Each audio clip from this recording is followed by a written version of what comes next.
12,000 Nazi bunkers, 400 miles of tank traps, and hidden underground fortresses. It was one of the most formidable defenses ever built in Europe. Built to protect the sacred soil of the fatherland and intimidate their enemies. Our forces must fight for every inch of ground. Its sheer scale, the sheer nerve and arrogance of thinking up such a project is quite breathtaking. The Allied campaign to crack these defenses raged for 6 months. This place is armed to the teeth. And resulted in some of the biggest and bloodiest battles of World War II. The enemy must be destroyed. This is Hitler's Siegfried Line. The biggest construction projects of World War II. Ordered by Hitler to secure world domination. Now they survive as dark reminders of the Führer's fanatical military ambition. These are the secrets of the Nazi mega-weapons.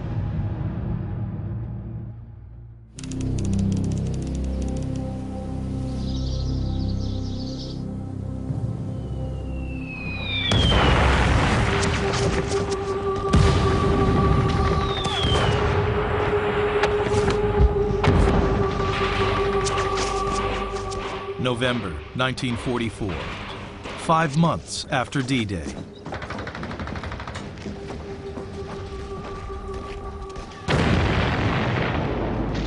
The Nazis are battling to stop the Allied advance across Europe. But they're in retreat and now face an Allied assault on Germany itself.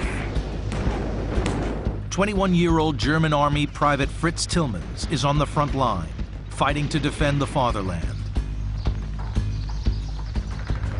His life and the future of Nazi Germany now depends on one of Hitler's most ambitious mega-weapons.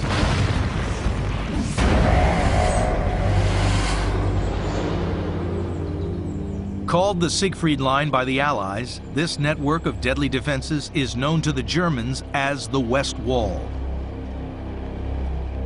If the line is breached, the Allies are a step closer to Berlin and winning the war.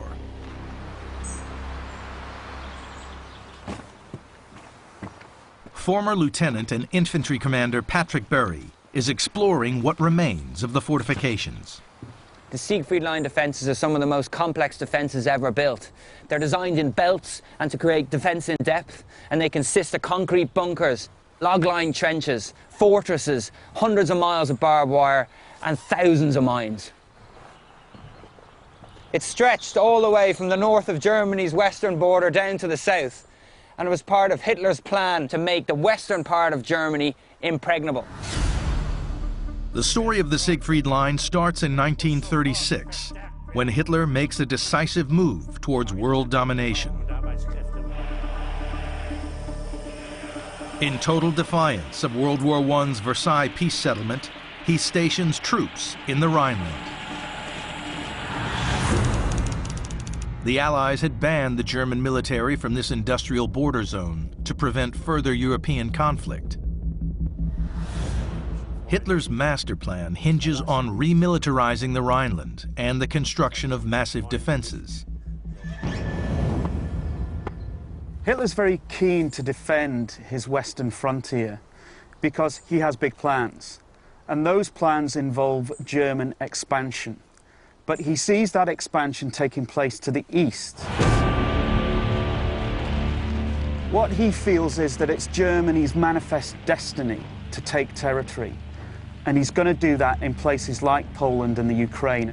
And so defending his western frontier allows him to do that to the east without worrying about attack from the Western powers.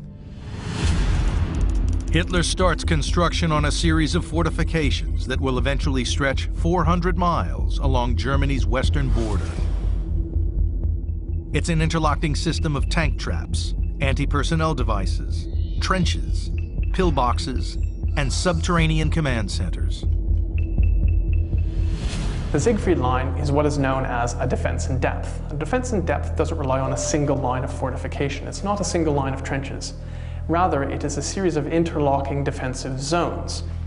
As an enemy advances into a defence in depth, the way that the defensive zones and obstacles are structured force us to take certain paths into pre-planned killing grounds. As the attackers are drawn deeper into the maze of defenses, they are stripped of their supporting armor and artillery. Exposed and isolated, they can be easily eliminated. In June 1936, the Army starts building a thin line of gun emplacements and observation bunkers along the German border with France.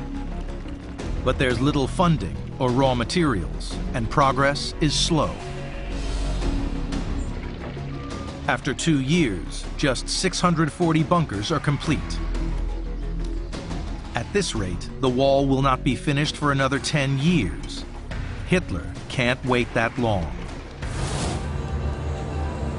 He makes the Siegfried Line a national priority, and in May 1938 brings in engineer Dr. Fritz Todt to oversee the works. Modest and unassuming, Todt is not your typical Nazi. But as the creator of the world-famous Autobahn road system, he's proven that he can think big, which is just what Hitler wants for the defense of the Third Reich. Mein Führer, the fortifications will be complete before the start of winter, including the extra armor and concrete structures you ordered.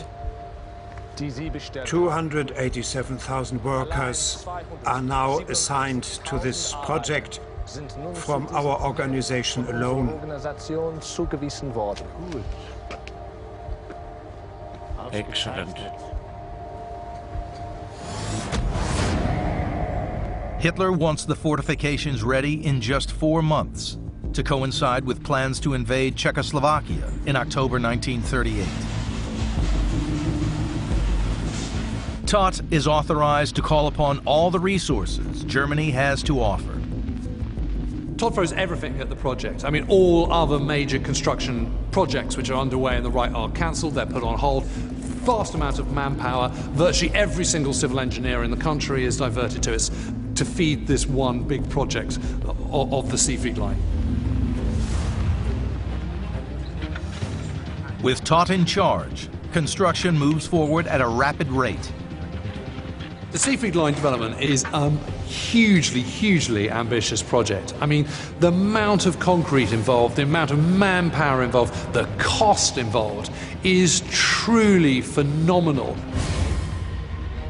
400,000 conscripted laborers and 50,000 army engineers are brought in from across Germany to build the wall. 4 Leute. Ja, das ist sehr gut. 100 trains a day bring construction materials to Western railheads. From there, over 8,000 trucks transport the materials to site. Workers spread 7 million tons of gravel, pour 6 million tons of cement, and unfurl 3 million coils of barbed wire. You've got around 70 new defensive positions every day being constructed, and the net result is that in 4 months, around 10,000 bunkers have been built. Nothing like this has ever been built in Germany before. Battlefield archaeologist Dr. Tony Pollard is near the German border with Belgium. He's searching for evidence of how Fritz Todt engineered Hitler's Siegfried Line. This looks like a hedge line, the edge of any field, beautiful rolling agricultural landscape. But when you get into it, what you find are these huge concrete chunks. They're known as dragon's teeth, and these are anti-tank defences, and they're one of the characteristic components of the Siegfried Line. Tanks roll forward and become trapped on the dragon's teeth. The hull of the vehicle is exposed and can then be targeted with explosives. Here's a broken tooth, but it gives us a great idea of how these things were constructed. They would take wooden moulds, put in the iron reinforcing rods, and then pour in the concrete. This is just one tooth, but there are thousands of them. A massive undertaking. You're looking at 193 tons of this iron per kilometre of dragon's teeth. 5,500 cubic metres of concrete for every kilometre. But dragon's teeth are just the beginning. Hitler also orders the construction of another 10,000 bunkers. The Siegfried line is hugely ambitious. Its sheer scale, the sheer nerve and arrogance almost of thinking up such a project is quite breathtaking. The Siegfried line bunkers range in size and style. There are simple concrete shelters, machine gun emplacements, and then the enormous and highly sophisticated underground forts, known as Biwerk bunkers.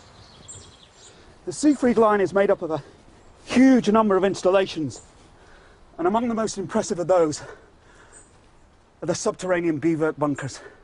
And this is one of them, the Cat's Head.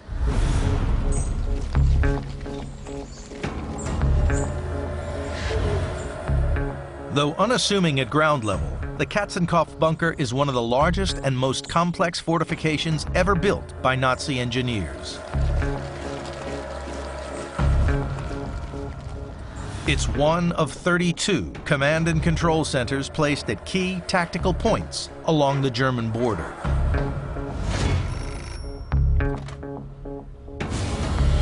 Four stories deep, this sprawling underground lair contains everything an 80-man troop needs to be self-sufficient for up to 30 days.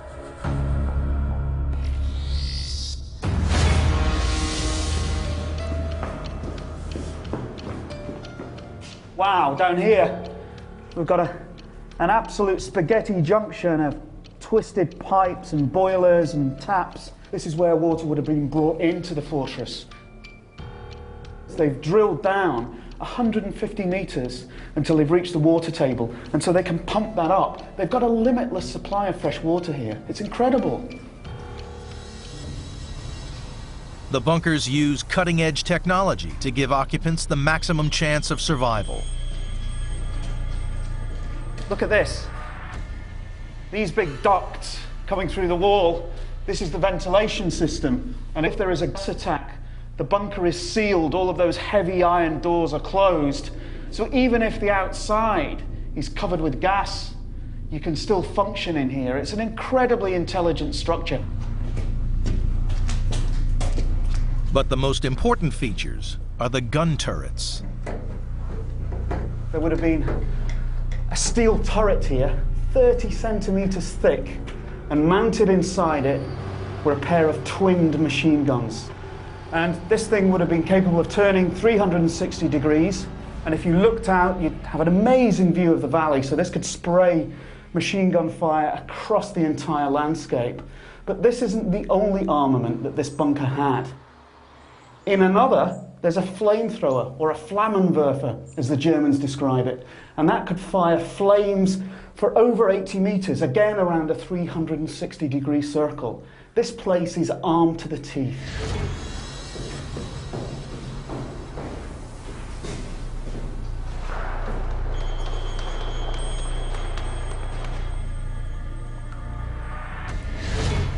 Four floors down, an 80-meter tunnel leads to a second, smaller gun turret.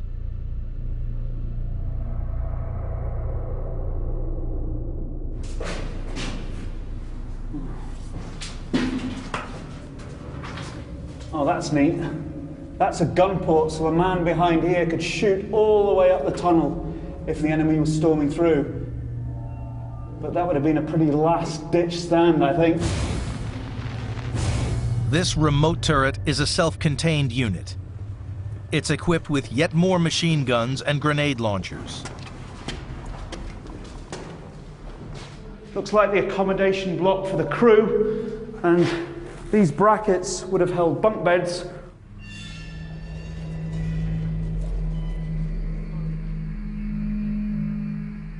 I wouldn't really fancy being on the bottom bunk here. This would be reassuring. If things get really bad, here's an escape hatch. But not everything in this bunker is high-tech. Whoa, I know what this is. There would have been a trapdoor over here that most of the time would have been closed, but if the place was under attack, the trapdoor would have been lifted. And if the enemy broke through the door, they'd fall straight into this. Hitler watches closely as the Siegfried Line takes shape. He carefully stage manages his frequent visits to site and projects an image of Nazi Germany as an impenetrable fortress. The Siegfried Line is a very important propaganda tool for Hitler. It demonstrates Germany's ability to muster manpower, resources, and also represents its military strength. And it's a warning shot to the West. On visiting the site once, he said, "I am the greatest builder of defences of all time." March 1939.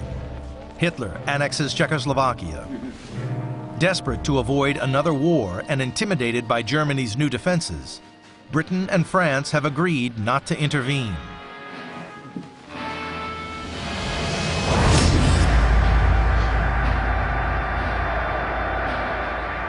Stage 1 of Hitler's master plan is a success.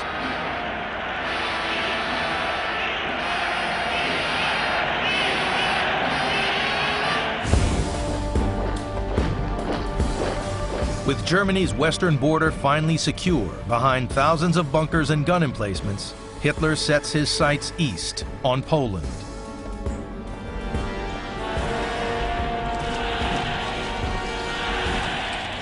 By the beginning of September 1939, the Siegfried Line is, to all intents and purposes, completed. And that's a huge relief for Hitler because he's itching to get into Poland. He does invade on the 1st of September 1939.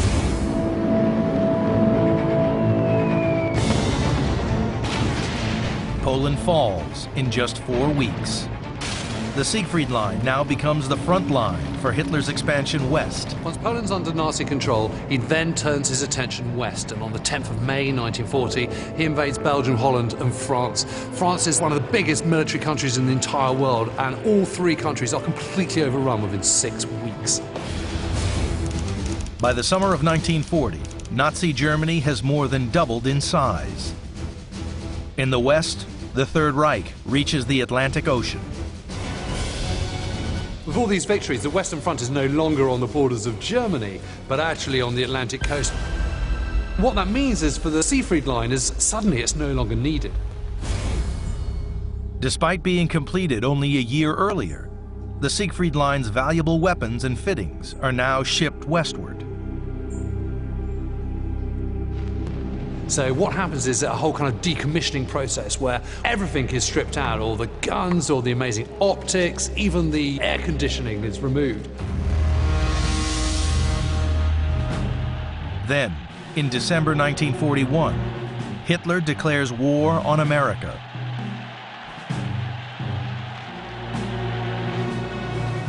His western border along the French coast is now at risk of Allied invasion.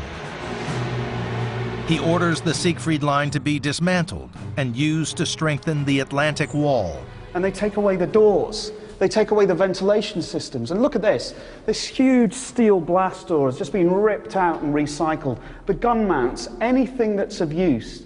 And it's all shipped over to the Atlantic Wall to bolster its defenses. But the problem is that weakens the Siegfried Line. The German army abandons the bunkers, Dragon's Teeth, and trenches of the Siegfried Line. The once formidable structures fall into disrepair.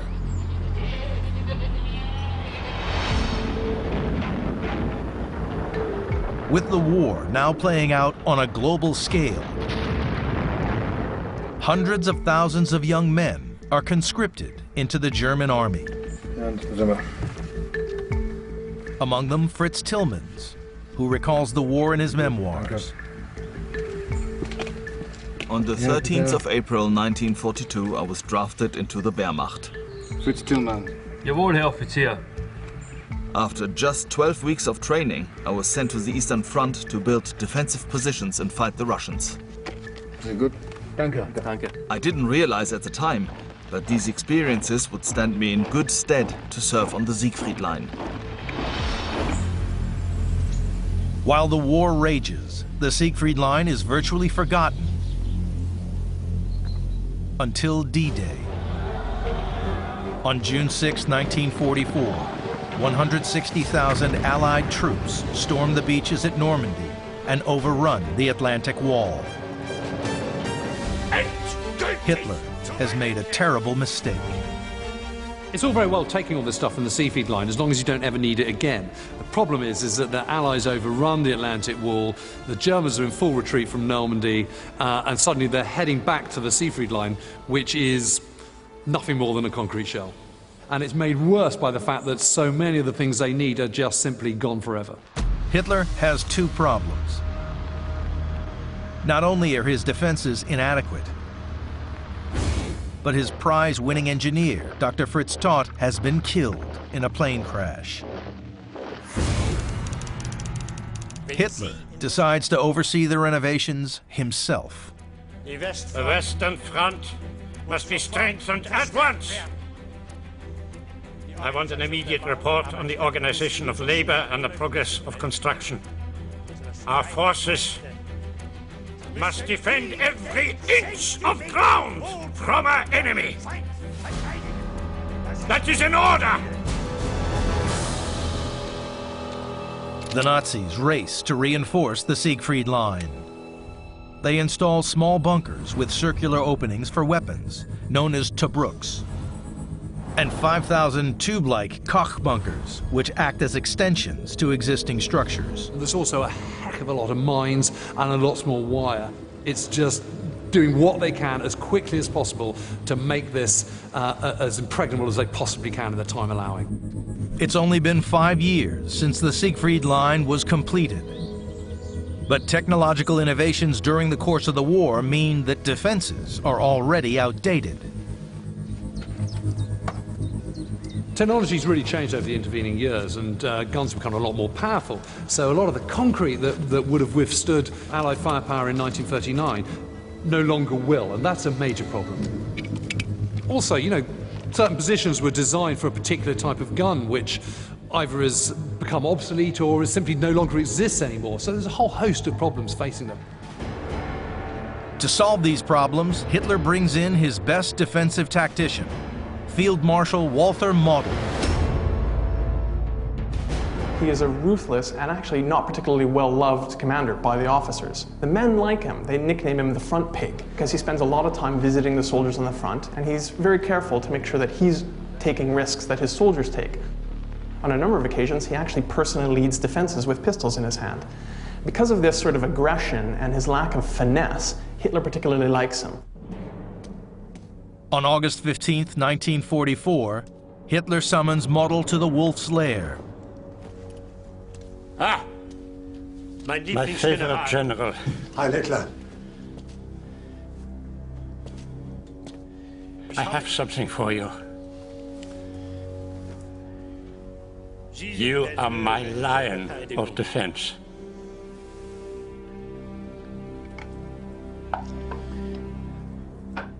For your accomplishments in restoring the front in central Poland. After decorating Model, Hitler reveals his plan. I have a new assignment for you. Jawohl, mein Führer. You are to take over the command of Army Group West with immediate effect. The defense of the fatherland's western border is in your hands. Herr General. Under Model's command, the Nazi war effort in the West is now focused on the Siegfried Line. After storming the beaches at Normandy, the British and other allies pushed north along the coast to liberate Belgium and Holland, while the Americans head straight for the Siegfried Line to strike at the heart of Germany.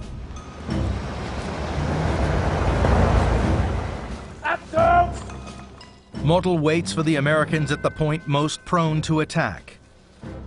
Everything in order, men? A zone called the Aachen Gap. Yeah. The Aachen Gap is a narrow corridor between the city of Aachen and the densely wooded Hürtgen forest. A historic invasion route, it's the most direct way into Germany's industrial heartland.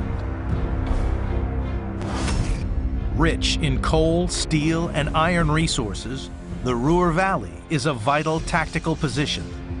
They really need to keep Germany intact, especially the industrial regions of the Ruhr Valley. If the Americans take those, the war is effectively lost. So Model is put in effectively to save Germany. Model is pleased with what he finds. Exactly! The position is fantastic! The combination of bunkers and dense forest around Aachen will cause major problems for the Americans. The remains of these fortifications can still be found in the forests of Western Germany today. In the Hürtgen forest, Hitler has engineered a nightmare for the Allies. This bombed-out bunker mightn't look like much now, but 70 years ago it was a pretty formidable position for the Allies to have to take, and it cost them a lot of casualties in doing so. It was bunkers and pillboxes like this that formed the heart of the Siegfried line. This one would have been complemented by another one, perhaps 200 yards up there, and another one 200 yards over there, all interlocking with each other so they could support each other as best as possible. This is one of almost 3,500 Type 10 bunkers that Model strengthens in preparation. So here we've got a gunning portal where they could have put any kind of machine gun or maybe perhaps a larger caliber weapon here to fire out on the attackers. You've got the air intake duct here. We know they're very keen to keep the building gas tight because they're very afraid of gas attack. And then we move in where you would have had a heavy, thick door, perhaps up to between 20 and 50 mil thick, which would have closed tightly against this to keep the structure airtight. Past the gas-proof entrance is a stand-to area, which acts as living and sleeping quarters. Separate to this is the combat room. You can see here you've got a mount for probably a machine gun, and you've got the wide open port for the gun to fire from. And if you look just how wide the field of fire is, you've almost got arcs of probably about 160, 150 degrees, so it's really quite impressive. They have the gun set up here, and it's quite low for any oncoming attackers. It's going to shoot them in the legs or in the chest, but only as they get closer to you. And then you can see here, they've got another position, a secondary position, which has got far tighter field of vision, but can cover the approaches to the door here. And the final, last man standing position is basically this hole here, which means you can shoot through any attackers coming through while you're protected behind this heavy wall.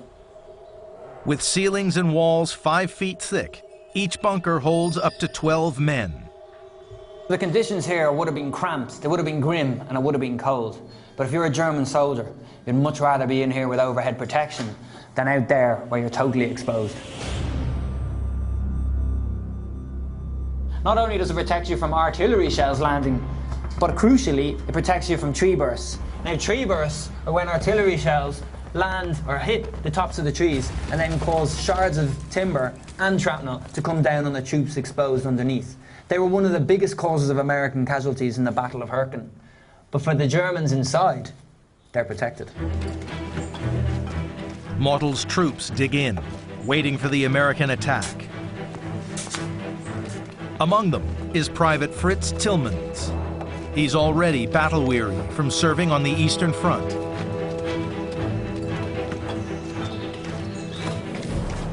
In 1944, they were desperate for experienced soldiers to fight on the Western Front. I'd fought in Russia, but been injured by shrapnel and admitted to hospital. As soon as possible, I was discharged and sent straight to the Hürtgen forest.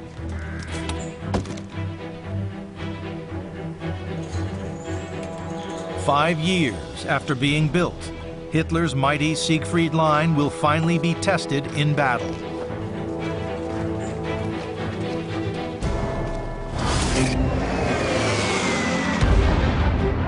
On October 2nd, 1944, American troops launched their attack north of the historic city of Aachen. After annihilating the Germans at Normandy, the Americans believe they are fighting a broken, second-rate army.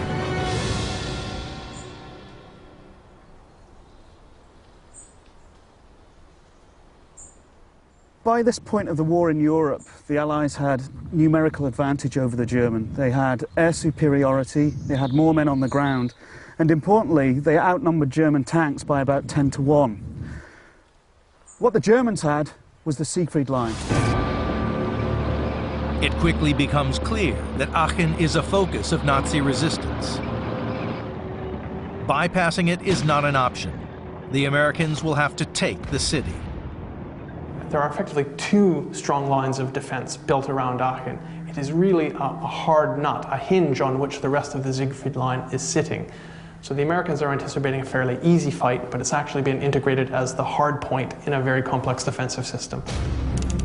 The American strategy is a two-pronged assault on the Siegfried line from the north and south. Once they have encircled the city, they can pulverize it with bombs and shells. If they succeed, Aachen will be the first major German city to fall. But the Nazis have taken extra care to protect this strategic city. There are more dragon's teeth, reinforced bunkers, and bigger anti-tank obstacles. Grief. This is an anti-tank wall, part of the defences of the Siegfried line, and much grander than the dragon's teeth. Wow. I can see, stepping back, that it's at the base of a hill, and what it does, as part of the original design of the Siegfried line, what it does at really minimal expense, it makes this hill theoretically impregnable. What they've done is use the terrain intelligently. It's that combination of blocky defences in tactically important locations. So this is right at the foot of a hill, so it effectively stops any advance upslope. It's an incredibly impressive structure.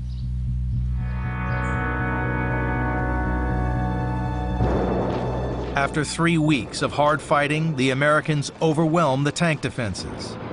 They are close to encircling Aachen. Model must act fast to save the city. We must stop them surrounding Aachen. I've come from Aachen.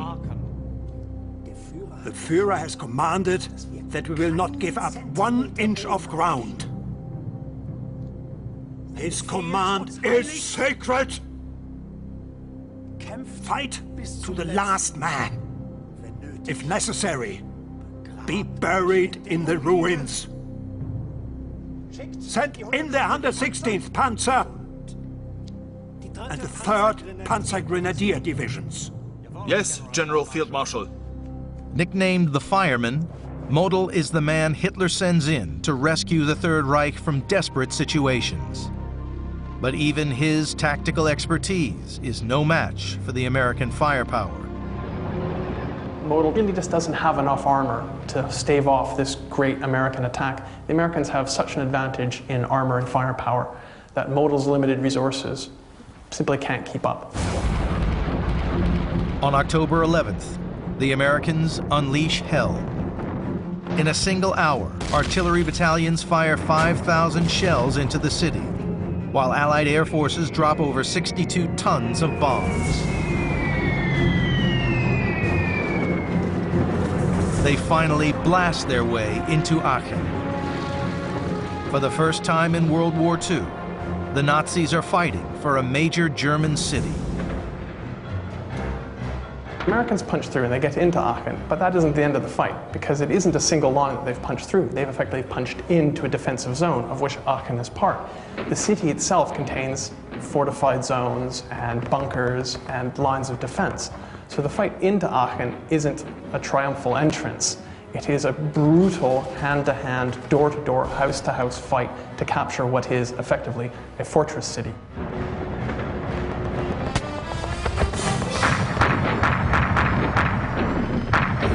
The Germans knew this town like the back of their hands, and they used it to their advantage. They used everything it had to offer as a form of defense. They were in the cellars. They turned them into bunkers. And the Americans passed, the Germans would pop out and attack them from the rear. The Americans were forced to attack them with grenades and flamethrowers. Imagine what the guys in there suffered during that fight. They were in the sewers. The Americans had to block up the manholes to stop them popping up. They took to the rooftops as snipers. They even dragged pieces of artillery up to the upper stories to rain fire down onto the Americans. They made them pay for every inch of this town.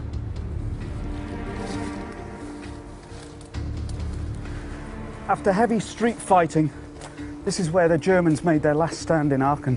When Hitler built the Siegfried line, he also fortified Aachen, and that's what this building represents. It's a massive air raid shelter for the civilians. But as the battle progresses and starts to go badly for the German military, they move in as well, and by the end of the battle, it's their command post. By the 21st of October, the situation for the defenders of Aachen is hopeless. The Americans are in this street shooting at this air raid shelter, and you can see how heavily the Americans have hit it.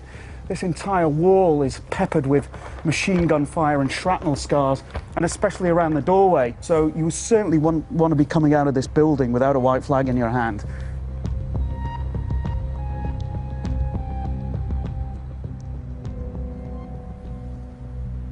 The German commander puts out his last radio message to the High Command, and it goes along the lines of, after very heavy street fighting, all ammo expended, no water, no food. The enemy are close to the command post of the last defenders of the Imperial City. Radio prepared for destruction. It doesn't get any more evocative than that. And not long after, the Germans surrender. It is a brutal battle, which takes a huge human toll.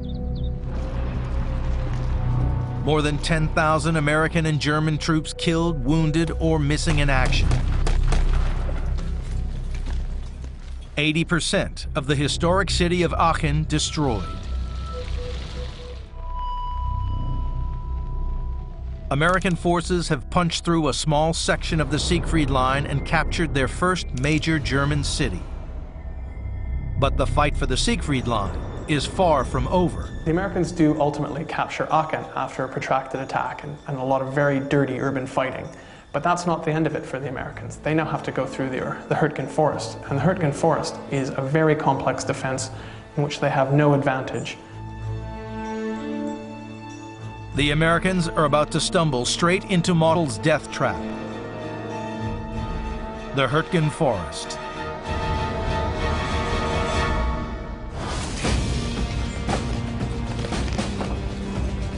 On November 2nd, 1944, American troops are in the forest flanking the city of Aachen.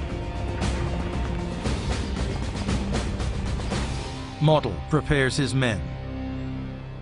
After losing Aachen, the situation looks desperate, but Model has built his reputation on winning against the odds. Everyone must understand the gravity of the situation. This moment will be enough to distinguish the true men from the inept ones.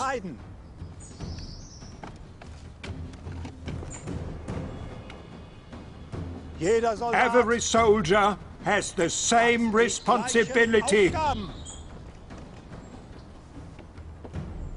If one falls, another must be ready to take his place.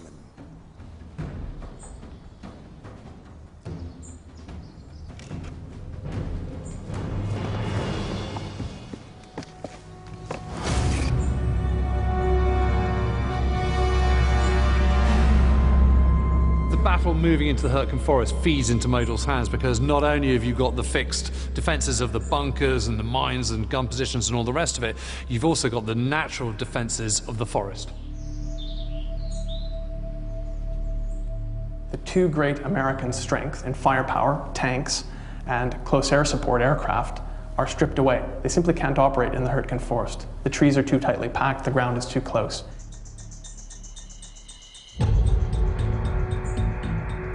The Hürtgen Forest's rugged terrain levels the playing field, giving the Germans a fighting chance against the superior military might of the Americans. Get ready, lads. Hans, are you ready? Yeah. Fritz Tillmans recalls the start of the battle. Our troops' mission was to defend the village of Schmidt. a key position on our supply route. We could see the Americans across the valley were trying to attack with tanks and infantry. There were so many of them, and we couldn't believe how they just kept coming. Men like Fritz Tillmans and his units would have been dug in this area, holding firm. And here could well have been a fighting position.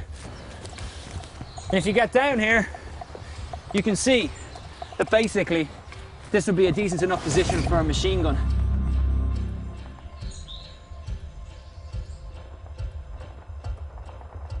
You can see over the brow of the hill, it can support the other positions which would have been over there and down that way. And crucially, there would have been another big bunker position up in that hill. So it's all part of an interlocking defensive plan, trying to make it as tough as possible for the Allies to get into this area. The Siegfried Line is not just concrete structures and trenches, but barbed wire, booby traps, and minefields. Surrounding the trenches and bunkers are belts of anti-personnel mines. Throughout the Hürtgen forest, these can be laid as deep as one mine every 8 paces.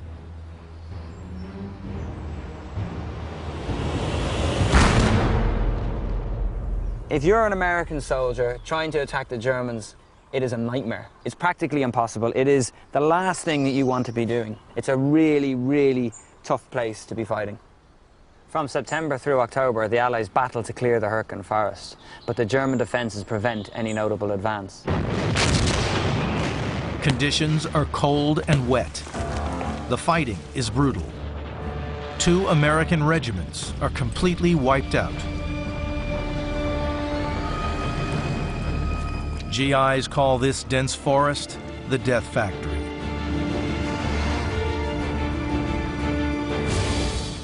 Every 2 weeks, a new wave of American troops is thrown against the Siegfried Line. But they just can't break through. It's 1, 2. These look like foxholes that were dug by the Americans here. We've got a few of them. It's just basically a simple prepared position dug by infantry soldiers. That's all it is, you know, compared to the Germans who've got, you know, concrete defences on the Siegfried Line. All the poor bloody infantrymen here can do is dig in with their spades, you know, and their shovels, their small shovels.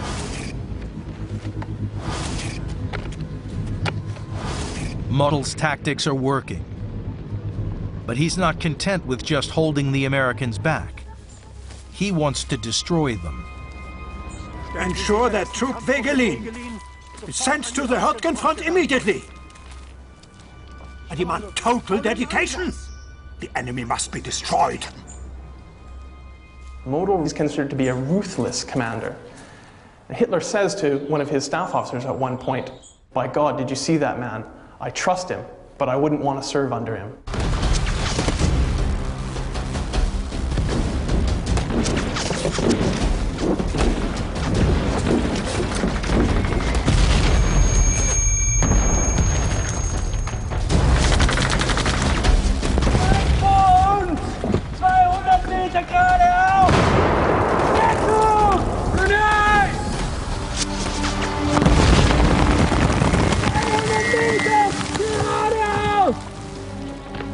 Determined to turn the war for Hitler, Model orders his men to drive the Americans out of the Hürtgen and Germany.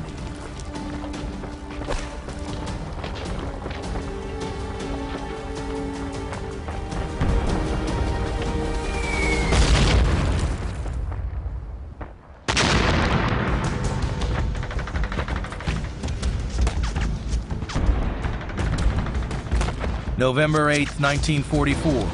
German Army Private Fritz Tillmans has no choice but to leave the safety of the Siegfried Line and enter the fray.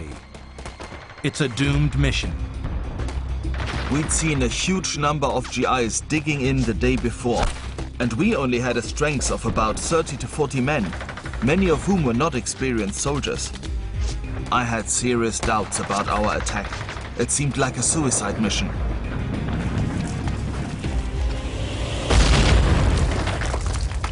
The problem now is the shoes on the other foot, and attacking is very different to defending. Run! Without the protection of the Siegfried line, Tillman's unit becomes vulnerable. We received orders to push our attack further along the east side of the valley. The first few hundred yards went fine, but then we came under artillery fire and we had our first casualties. Forward! Go, Hans! I'll cover you. Hans! Are you hit? Oh no! Pigs! One of my best friends was badly wounded. He died later at the first aid station.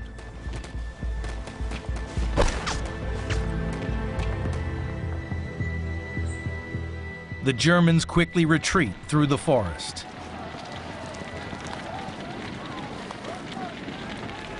Things are getting pretty desperate. The conditions are horrendous here. We know that the quality of the troops is declining. They're losing a lot of senior NCOs, which are non-commissioned officers, basically leaders, so they're not as well led. And then supplies are running out too. They've got fewer and fewer ammunition. They don't have enough artillery shells to support them. And crucially, they don't have enough of their kind of personal fighting equipment, like sleeping systems and also rations.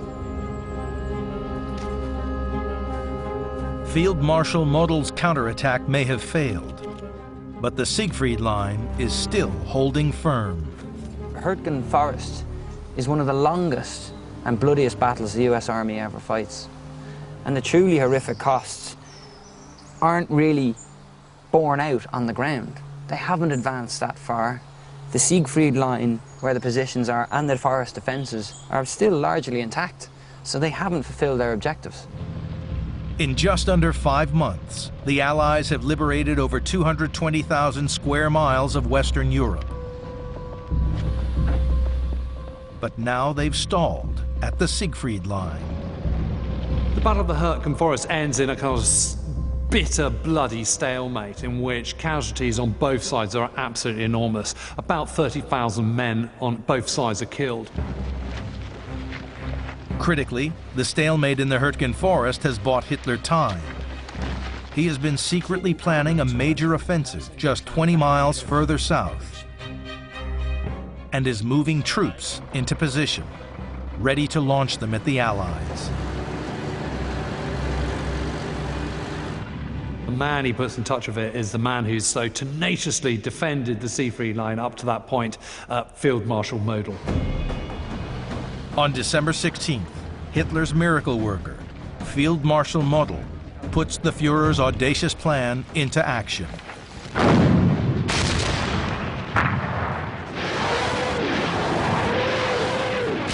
"250,000 German soldiers, 2,000 artillery pieces, and 1,000 tanks assault a 75-mile stretch of the American line.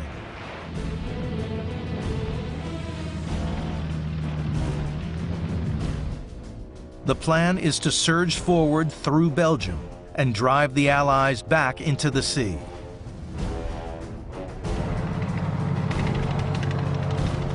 It would become known as the Battle of the Bulge.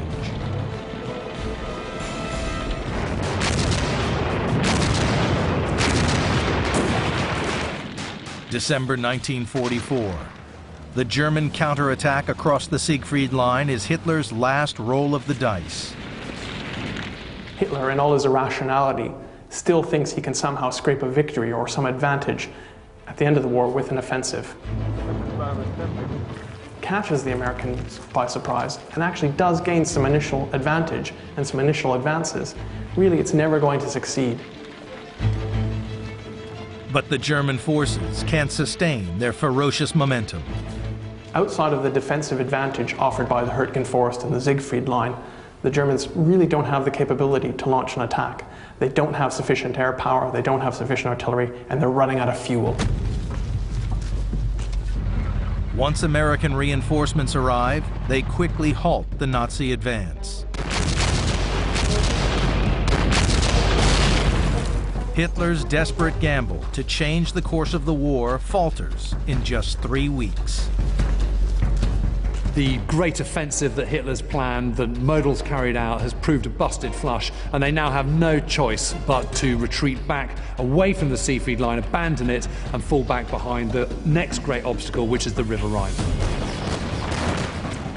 The Allies coordinate a massive final push on all fronts. With the German troops now in retreat, the Siegfried line falls at a rapid rate. Model no longer has the ability to counterattack, to stop those breaches. When he can't plug the holes, because he doesn't have the tanks, the material, the men to do it, then the line becomes pointless. It can't be defended. It's just a bunch of furniture out in the forest.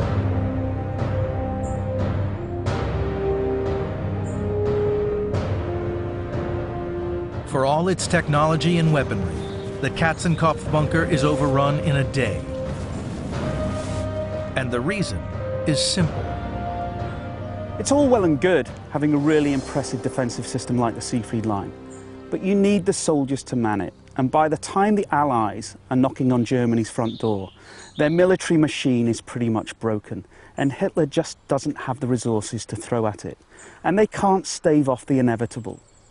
Although the Siegfried line was a really strong defensive network, ultimately it was only as good as the men who occupied it, and when they lost their fighting spirit, it was easily overcome. The Siegfried line was an extraordinary feat of military engineering. It was a successful propaganda weapon that gave Hitler the power to instigate World War II. It allowed the Nazis to hold their enemies back long enough to counterattack in the Battle of the Bulge.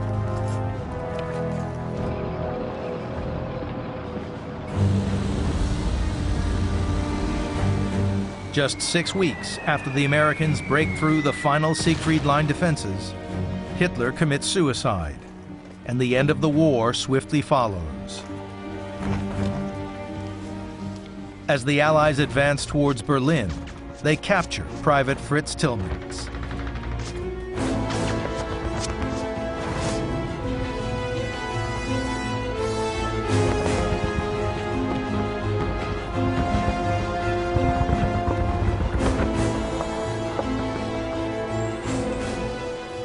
Field Marshal Model refuses to surrender to the British. On hearing he could face charges for war crimes,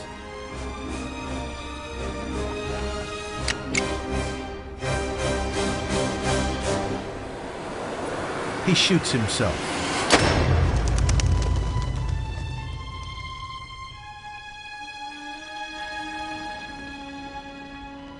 Described by one Allied commander as the strongest net of fortifications ever constructed by the human race. The Siegfried Line campaign cost the Americans 140,000 casualties. But ultimately, it was an overly ambitious project that the German forces simply couldn't maintain. The truth is, with the Siegfried line, and it applies to so many of the big Nazi projects, is that Germany is just resource poor. They don't have enough of anything. And so they start these huge, great projects, but they just don't have the manpower or the materials to really see it through. And this is certainly the case of the Siegfried line. It's just too vast, it's too big an obstacle to effectively man. Many of the structures along the Siegfried Line were so solidly built that the Allies found them impossible to demolish. They are testament to one of the biggest construction projects ever undertaken on German soil, and a reminder of the men who lost their lives fighting to defend and destroy it.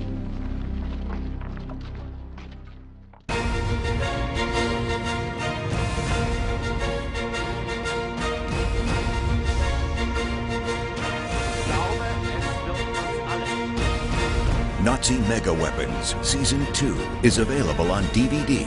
To order, visit shoppbs.org or call 1-800-PLAY-PBS.